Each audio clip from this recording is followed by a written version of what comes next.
Hello there, ladies and gentlemen, Don Spector here with another IEM review. And for you today I have the Pula Anvil. Yes, we are taking a look at another hyped IEM again from Pula, who managed with 2 out of 2 offerings to strike a hype in the audio crowd. And we check out if the Anvil actually justifies the hype or not. At first, classic for me, packaging and accessories. That's the packaging, it's pretty big, that's why it's barely in my camera frame here. As you can see here, it has this slide out thingy. And also classic for Pula, generally the outside looks a bit cheap. It looks like somebody made it, I don't know, like don't want to say intern. But yeah, it could just be a bit more possessy, like this white around the text here. And then this barely readable text, and the background also just, I don't want to say loveless, but yeah, it's just a bit cheap. And then the inside, unfortunately, continues this trend. It's unmarked, it's slightly beaten here, and yes, that's how it came here. And there's no markings whatsoever, no printing. At least they got the box right, so just it's easy to open. Cardboard though is relatively thick, and we also thought about putting some additional foam on top here, so it actually presses a bit down. And as we come to the first issue, my unit of the PaO2 of the Anvil stuck out a bit too much, and this paper here scratched either the IEM or the MCAM scratched from the manufacturer. I am in contact with Pula about that, and they offered to send me a new unit. I'm just not sure if it's worth doing because it's working fine besides the scratches. So we still resolve that later. Other than that, the foam is thick and it holds the IEM relatively well. It has this additional help to remove it here. Beneath is the carrying case, also in some foam. And now we come directly to accessories here. Let's just move that out of the picture, it's no more needed. Carrying case, relatively big. It is relatively sturdy if you press it. The zipper though is not the smoothest. The corners here are a bit difficult to go, but overall it's still fine. I'm not a fan of this golden optics that it has here, but yeah, it's get its job done. It should be okay. And when we open it, we have the additional mesh here, so you can put some accessories in. And unfortunately, you can see also build quality here is really not the greatest. This is just glued in, and it's not even glued in that well. You see, it's not premium. But at least this is felted, so it shouldn't scratch your IEMs or your accessories. And when there's other accessories, those are really good. Give Pula that. These accessories are among the best I have seen in a long time. Minus foam tips, they don't give you foam tips. But let's see what you get. So, we have dumbbell flange tips in M and L, or in S and L, S and M, I'm not sure what sizes these are. And I can tell you these are absolutely useless with this IEM, but they give you these. Then we have these silicone tips here that I still have not tried, but they're a bit thicker than normal silicone tips, and yeah, they still feel squishy. They should be pretty good if you manage to use them. Then these random silicone tips that you also get with a bazillion other IEMs, and they also do a totally fine job. A bit more hard than these here. And then others here, those look a bit like the Duno candy ear tips, but I've not tried the Duno candy ear tips, so I can't tell you if this is a knockoff of them or what's going on. But yeah, these are definitely a bit more squishy and a bit more soft. And other than that, you do get the connectors for the cable, and you get 4.4, as you can see here. You get 2.5 balanced, and then the one that is actually mounted, that we talk about the cable later, which is a 3.5 one. So overall, I would say the accessories are really good for the price. The only thing missing here would be foam tips. And yeah, I like the general presentation here as well, minus it feeling a bit cheap, a bit off-branded, a bit like, yeah, you notice Pula is still new in the game. They haven't figured out their entire styling yet. But first, before we come to the IEM build, let's quickly talk about the cable. And I try to make this short. This cable actually is pretty damn good. I really like the screwing mechanism here. So first you screw this off, and then you can unplug the connector here.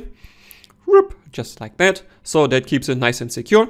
And in my original unboxing, I said this looked scratched or looked very heavily used. Well, check this out now. Doesn't look so bad. Turns out, the glue they are using to put this together leaves white spots that look like scratches, and you can wipe it off. You need to do quite some wiping to get it off, but you can do it. And that's the first time I've seen an IEM brand doing this. And I guess this is good because we know they actually mounted it themselves. But it's also bad, because we know the quality assurance, again, is not great at all. but it's just, yeah, it's just glue, so you can wipe it off, and then it's just working exactly fine. So, but yeah, this mechanism, I like that they put thought into it. And the only thing that I would like to see improved here is this is still smooth and, yeah, a bit slippery. Give it a bit more texturing, and also this ring here, if I would really screw it on tight, because it has no texture, it's a bit difficult to grip. But I like this. What I also like is the strain release here. Here you can see, it's actually releasing some strain. It could still be a bit longer and, yeah, doing a bit better job, but it's working, and that's also great to see that people finally take strain releases serious. On top of that, the 4 cores here, yeah, as I said, they remind me of what you get with the IEM Canon and a few other IEMs, definitively on the thicker side, and as you can also see, really smooth in day-to-day usage here. And yeah, when we come to the splitter here, again, there's like smooth kind of cylindrical style going on here. It's not my type of thing, and there's no markings again, but it does the job fine. Unlike the chin splitter, which unfortunately, like really, this is, you can't move it, like really, it's so tight on this, like I barely can move it, even with like a high amount of pressure. So I just don't want to move it in order to not break the cable. And this is, I think, the biggest problem with the Anvil's cable here. This chin slider just doesn't work. It doesn't work at all. Yeah, but the 2 splitted cables on top here have the same thickness as the cables beneath, as you can see here. So that means this also, as you can see, really smooth in day-to-day usage, absolutely no problems. It looks nice, it feels still sturdy. And then we come to the last parts of the cable here, which is the ear hooks. And let me show you the vaporization here. It's your medium, just medium, not medium thin, not medium thick, just medium. Bending radius though, a bit on the smaller side, and that together with the textured stuff here means if you have a bigger ear, this might be a bit uncomfortable to you. But because my ear generally is not that big, it didn't press my ear that much. However, again, let me stress, this can happen if your ear is just a bit bigger than mine. Like, this definitively will cause some hot spot here, and due to the texture, this can hurt you. Didn't for me because my ear is not big, but for you it can. And then last but not least, the connector here, unfortunately not color coded. This is also just white on the other side. And the L&R indicator, as you can see here, barely readable, like in real life lighting. Really difficult to read, and I definitely would like them to see also put this, make this transparent, make it red on this side. No need for blue on the other side, make this red. That will also work for colorblind people then, so it's just the best solution. And yeah, overall, as I said, just a few minor gripes. The chin slider doesn't work.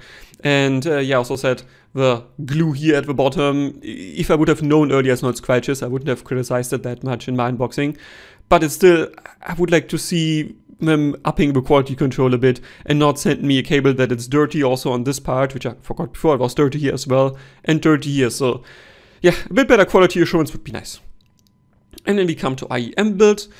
And let me just unplug the IEM here.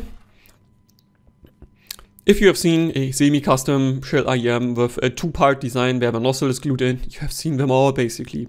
That means this is one part, it's all resin poured, so there's no seams around it. And then the nozzle is just glued in here, and unlike for instance with the Pennon Fan 2, where the nozzle is just glued in and barely holding on because it doesn't have any texture, you can actually see here, this is a bit textured, like there's an, there's something going on besides just the metal cylinder inside. So that should, let me stress again, it should stay in here nicely over time, but only time can tell. And then on the front here, we have the outlet here, which is, a metal mesh on the front. Seems to be glued in well enough. You can see some glue residues around the corners, but it's really not a big deal. And yeah, just looks all right. I think the biggest problem with the Anvil's build is first, this printing. You can see the quality is really not that good, and it does look kind of cheap on here, I have to admit. It would be way nicer if I would have used the opportunity to put something red or blue in the faceplate to use this as color indication, or use something that's not as cheap looking on here in printing.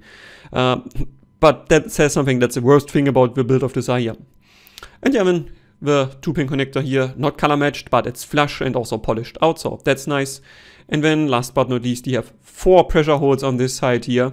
I'm not sure why we need 4, because there's also no mesh over them. So that means yeah, some dirt will get inside over time. So I'm not sure how well this IEM will survive this, but because these holes are not the biggest, might be okay. I would urge you to just put it in its carrying case if you transport it to not damage the drivers inside. So yeah, next small improvement potential here would be put in mesh over these inside these holes, so yeah, nothing can get inside.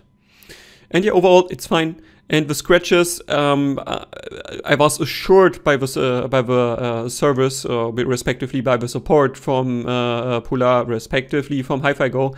This hasn't happened to them so far. Yeah, it just happened to me that it's difficult to see. Let me just try to remove some of my finger grease. This lighting does not help you to see this, but the surface is slightly dull in the middle, like around this part here. In the middle, really slightly dull and slightly scratched there, and it came to me just like that. And again, I don't want to fault the build quality of the IEM.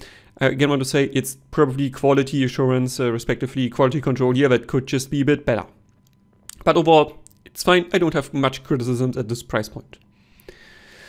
Then, next, let's come to the biggest gripe I have with the Anvil. So, wait, I need to have another IEM so we can actually compare. This is the Anvil, size-wise, and before we go to the actual measurements, I just want you to see the size difference for yourself. This is the Supermix 4, so it's we call it quad-Bridman. It has a good amount of drivers in here, and this is not a small IEM by any means, but it's just average. And then see how thick the Anvil is, like how big everything is about the Anvil, like really everything is like 2 sizes up. And this is probably the break point for most people that will buy this IEM, because again, before we jump to the measurements now, let me quickly demonstrate this insertion with the shell from here all the way to here is a centimeter. That's the deepest insertion I have measured so far, and that means in real life, yeah, I can see quite a few people struggling to get this inserted right. And this is an issue if we talk about the bone conduction driver, which I now will, it's the only time I talk about the bone conduction driver in this review, because it needs its own video to explain why bone conduction in IEMs is not a good idea, and why even a real bone conduction driver, which this is, let me demonstrate to you if I tap the IEM close to the microphone.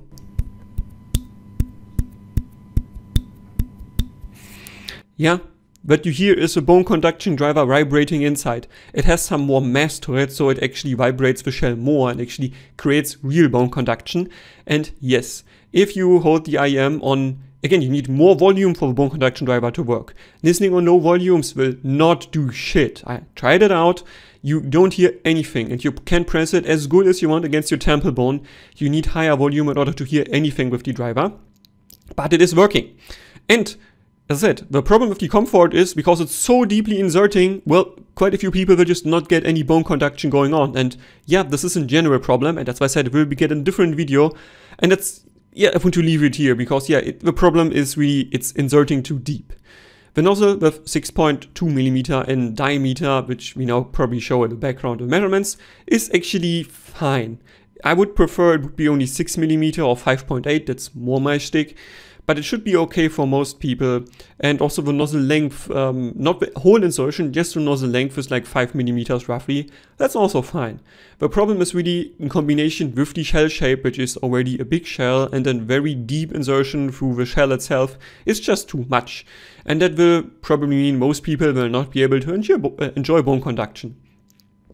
But assuming you have a deep ear, or you don't care about bone conduction, I think this is a reasonable comfy IEM. If I use, for instance, my favorite tip, which is the liquid silicone ear tips, yeah, it's pretty comfortable with that. Like, it stands out quite a bit out of my ear then, but it's comfortable. And if I use something like the SpinFit Omni, also pretty damn comfortable IEM. If I don't go for a deep insertion. If I go for a deep insertion, this really reaches basically to my eardrums and gets really uncomfortable after like 15 minutes. So there's two ways how I can give you a summary about the review. If you go for a deep insertion, so bone conduction does work, really uncomfortable, like you will be able to wear it like maybe 15 minutes or so. If you go for a medium insertion, what I would recommend and what I also did, it's actually pretty comfortable, and yeah, it will fit you just fine because the shape itself is not bad at all. And that's it, yeah, comfort and fit, let's come now to isolation. So, assuming you get a deep insertion with the Anvil here, yeah, it's isolating pretty damn well. It's, I think, similar to the PA02 in a sense, but they are both bigger IEMs, they are both have more mass going on. It means they will just absorb a bit more noise from around you. And that means this will be enough for basically all situations, like really a tram, train, in the city center, crying kids, you name it, will be all fine. But again, it depends all on the insertion depth. If you go for the liquid silicone here tip, for instance, yeah, isolation could be a bit better, and I do get better results with something like this that just inserts a bit deeper in your ear then, just has, yeah, really seals your ear. Well, yeah, this doesn't so much with a longer tip, but again, with the SpinFit Omni, that gives me a bit deeper insertion, and then it isolates better than the Supermix here, for instance. So I would say most people should be absolutely fine in terms of isolation, no criticism whatsoever. Next, let's talk about drivability. This has 16.5 ohm at 105 decibels. So it's really efficient, and not only on paper, even on the Apple dongle, this thing gets super loud, and I don't think you miss much when upping the power. I usually up the power to the BTR5 or the up5, and yeah, maybe the bass gets a bit improved, you do get a bit better imaging, but it's not a lot. And when I go to my A50/D53 here, that has way more power, I don't think you get much more here. Like, I could be wrong, but maybe you get a tiny bit better imaging, possibly. Like, I really have to like eyeball with this, and I can't tell you for sure that it's the case, even in A/B comparison. So in numbers, it's again very efficient IEM. It will give you like 80 to 85% of what this is capable of on even a cheap dongle. So don't worry about it, just use it with whatever you have. And then next we come to sound.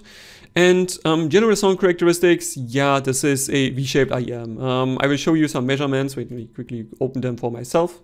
So, yeah, I throw on measurements, again, done with my IC 711 coupler. I try to normalize at 77 decibels at like 1 kilohertz. So all of my IEMs are measured at this loudness generally. And yeah, so you can see this is V-shaped. And I think we directly go in the details here.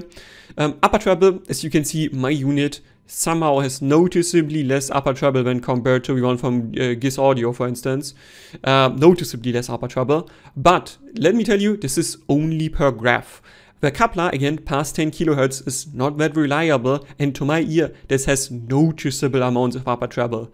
In fact, I will plot it against the Supermix as well, so just for comparison, because I think the Supermix, which is generally also bright IEM, you could say, well, the Anvil just has more upper treble, absolutely, without any doubt. Like, this definitively extends to 20k to my ear with a good amount. So this gives you a really good amount of splash and sizzle, it gives you a good air feeling on top. It probably also helps with the strongest point of the Anvil, which is, yeah, soundstage, layering and imaging, really good with the Anvil. And yeah, that means well also it does sound pretty unnatural. And because it's generally coming off as also more bright, more treble forward, if you don't like that, this will not be for you. It's very interesting to see because, again, just going to GIS Audio's graph, if you would look at this in how they throw it on, it doesn't appear to be this bright. But if I throw it on directly together with the Supermix 4, or heck, wait, let me quickly open for myself. I think I also had the Quintet. Yeah, let's throw it on with the Quintet. The Quintet was bright. Compare this to the Supermix. Well, they are different types of bright, but they are basically the same amount of brightness overall. And that means, yeah, this thing is pretty bright in real life. And I'm a treble boy. I like treble. This is not a problem for me, but this can be a problem for you. And especially the upper treble here, which is stronger pronounced than Quintet, stronger pronounced than Supermix. It can be a deal breaker for some if you like a more natural tonality there. But let me say, this is not bad for me, and I did like the overall presentation here. The general treble tonality with the big peak at like 3K, followed by a smaller peak at 5.5K, followed by a slightly smaller peak at 9K. This is exactly what I like. This fits exactly my flavor. I think this is sounding better than the Quintet at a similar price in just in terms of treble performance here. I think it just does this a bit better. And yeah, I'm a treble boy. So again, let me say, I like this, your knowledge might vary because you might not like this overall treble balance. But overall, this is nice, sparkly, it's nicely detailed, it gives you good instruments, and I really liked the Nier Automata soundtrack, Interstellar one, or some more, or Fusion Jazz from Ovana or something like that. It all sounded nice, like this is a very nicely sounded treble IEM. Lower treble as well, the peak at 3K, might be a bit much for some, but I like treble, so for me it was exactly right. And again, the Nier Automata soundtrack, the vocals there, or the Cyberpunk soundtrack absolutely worked well. And yeah, I think now coming to the mids then, I think the good things first. According to Graph, this is V-shaped, right? So you would expect the mids to be a bit, a bit round, like a bit hair. But actually, mids are not bad at all. Like, again, you do get the warmth and you do get some stuffiness that you get through the warmth here. But it's really not as bad as a graph might show it. So, yeah, I can just tell you, this sounds good for the mids. Most vocalists I had, they are not for word, but they were just well mixed overall. And I had absolutely no issues with them. Just again, the problem in the lower mids. Well, if you are not into lower mids, this is just a bit warm for you. Like, I'm not super into lower mids, and I'm not super into this, because it lacks the clarity. Like, again, if I would throw in the PiO2, just does the overall tonality better. Throw in the quintet, does tonality better. Throw in the Supermix 4, it just does tonality of these lower mids to bass just better than this. It's as easy as it is. But again, people do seem to like warm IEMs, and I would be lying if I wouldn't say that the bass doesn't sound full here. So that brings me to bass, and I think this is the biggest disappointment that you will feel with the Anvil. The bass is just very tame. It's not focused. That means you do lack the punch, you do lack the kick, you do lack the tightness, the controlledness that you get with most of IEMs at this price point. And it just comes off as very full, as very, I would not say even dull, because it just isn't even the fastest. The quintet out-resolves this easily, like it's not even a competition. And also the Supermix, which I have here again, it just out-resolves the Anvil without any issues. So really, if you are coming for just bass tightness, for bass controlledness, for bass impact, for note weight even, is just not your IEM. But if you come for a warm, for a lush presentation, that can absolutely be for you. And I think really I would be lying if I would say I don't enjoy this at times. Like, I absolutely do. I just don't think it's a technical presentation. And that also is true for sub bass. Yeah, you can see by graph there's a light bass roll-off going on, and that is audible to my ear. The driver here is, I think, there's a bio something, which doesn't mean much at all, but I mean, people do seem to like bio drivers, and the Night Owl, for instance, the bio driver is actually pretty decent. So yeah, but I just don't think it scales. I don't think I've heard one IEM with a bio something driver where I was like, oh, that's good. It's alright, like usually some good tonality to it, like the bass is full, but that's about it, like there isn't much more going on. And this has the same feeling. And as I was trying to say before, yeah, in Interstellar's Mountains, my benchmark track has a bass note starting at like 80 Hz, dropping all the way to 20 Hz at like 2 minutes 16. This one manages 2 minutes 14. That's exactly average. It's not bad, it's not good, it's just average. So not disappointing, but also not great at all. And then we come to the rest of the technicalities, and I think the first part, the really strong point that I'm not sure, like I can be positive enough about this, soundstage layering and imaging. This thing for an IEM is a really good soundstage. It absolutely rivals IEMs that are way more expensive. And yeah, I always say that something like the AJ7M is really good for an IEM in terms of soundstage layering and imaging. Well, this one does similarly. It sounds a bit different overall in terms of presentation, but you have some more space going on, there's some room. And the layering in that is mostly 5 layers, so again, it's pretty damn competent, combined with an imaging that mostly works right. Like there's some slight skewage to like tones that happen if your ear is on this height. It would be happening a bit up here most of the time, so it's a bit skewed in that sense. But it's really not bad at all. And if the sound cue would be coming from the front, so like more down, would also work exactly with this IEM. And gaming with this is absolutely possible without any issues. I played Sandstorm and actually enjoyed it. It's not just where I say, oh, it's actually decent for gaming. So yeah, I can play Sandstorm and I can hear where enemies are coming from. Are we in the next room, or are we in the room after that? From where's the shouts coming from? Does this really well.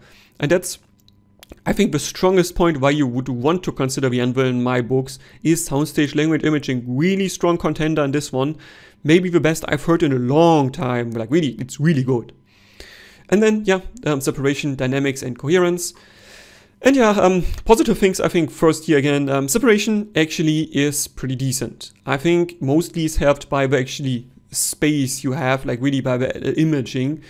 But it gets a bit more complicated when we look at complex instrument lines, like really when busy passages are happening in some jazz lines. It gets a bit muddy there. Again, it's not bad, but planars out-resolve the Anvil in terms of the separation just relatively easily.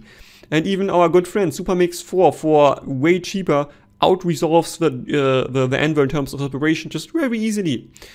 And coherence-wise, I would say actually is pretty fine. Like there's a bit of BR timbre going on, and as I said, the upper treble being way more pronounced than you would want gives it a bit of an unnatural zing to it, but it's just not bad at all. And yeah, compared to some other planars, this doesn't sound as plucked overall.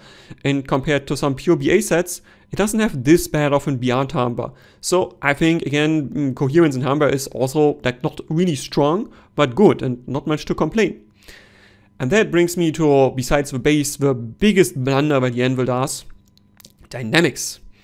So, this is one of the most compressed dynamic sounding IEMs I've heard in a long time. It's super compressed. Like really, if I would use one adjective to describe it, the dynamics here, I would say bad. It's just how it is.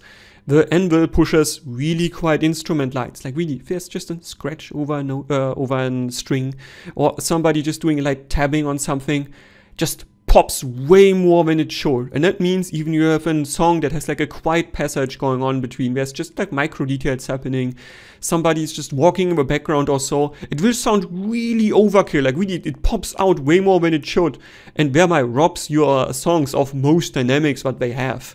And again, I was like, it sounds very detailed, but very undynamic. Is this just the song? Like, does it just not play this genre well? And then I tried more genres. I tried synthwave, I tried jazz, fusion jazz, rock, metal, orchestral music, pop, movie soundtracks, like something more atmospherical. No, it's just, it sucks in terms of dynamics.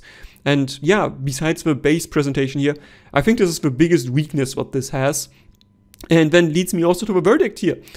So, I really wish I could recommend this IEM. Like really, there's so many things where this IEM really excels. Like it's not just good, it excels in what it does. Soundstage layering imaging, really, really good with this one. Also the general tonality in the treble for a more bright IEM with a higher amount of upper treble, also pretty damn well done. Yeah. And then you have a coherence that's also not bad to go with it, and mids that are not recessed even for the graph might indicate so. And then you have the other problems. We have the really compressed dynamics, we have the comfort, which can really be a big problem for some people. And another thing, oh sorry, I need to come back to the bone conduction driver for the verdict here. So as I tried to state before, if you tab it, let me again just tab it a few times. Well, you can hear this springy noise that it makes. Well, no, you can't use this IEM while eating, you can't use this IEM while walking outside or like while doing active things, because the spring noise is just constantly audible. It always sounds like spring, spring, spring, spring, spring. And that combined together with the bad comfort that it can have if you go for a deep insertion, just it makes it like, I don't want to say like a one-trick pony, but it makes it something where you really need to have some other audio products that complement this. It's just nothing you can use all day. It's nothing you can use for all genres. It's nothing that does everything good. Like something like the Supermix, you just throw whatever you want at it, it will sound good. Again, it's a bit more bright and you need to like its treble representation, but everything sounds good with this. There isn't any major mistake. And also the quintet doesn't do major mistakes, but the Anvil does. And that even does not consider that their quality control is still not up to par. And that means, unfortunately, I cannot recommend the Anvil. Like, I really wish I could, because there's many things I do like about it. Is as an overall package, even with the great packaging accessories, it's just not good enough. Let me be constructive here. So next time, Pula, I would recommend shrink the nozzle, make it quite a bit shorter here. Give us the bone conduction driver, I think is one trick. Like it could work. Let's not tackle it. yeah, shrink the nozzle, make it a bit less bright overall in the treble, and make the bass a bit more focused. Then you have a real winner. Just make it a bit more like the PaO2. Don't touch the treble, leave the treble, but make the mids a bit more like the PaO2 and make the bass a bit more controlled. Then this thing would be a real winner. And yeah, I really like to see more from Pula just because I think this is a price performance, I don't want to say like star because yeah, there are many mistakes, but the bone conduction driver is a real one and it generally is very competently made. So I'm kind of curious to see where Pula is going from here. I just wouldn't recommend it if this is your main audio product. Like if you're really curious about it, I can say, yeah, of course, shell out the $200. It's interesting. But as a main IEM, nah, just nah. Okay, that's it. Hope you enjoyed it. If you have questions, recommendations and criticisms, and yes, I will be making a video just about the bone conduction drivers to explain more why this is a bad idea. But yeah, that's it. Don Spector out.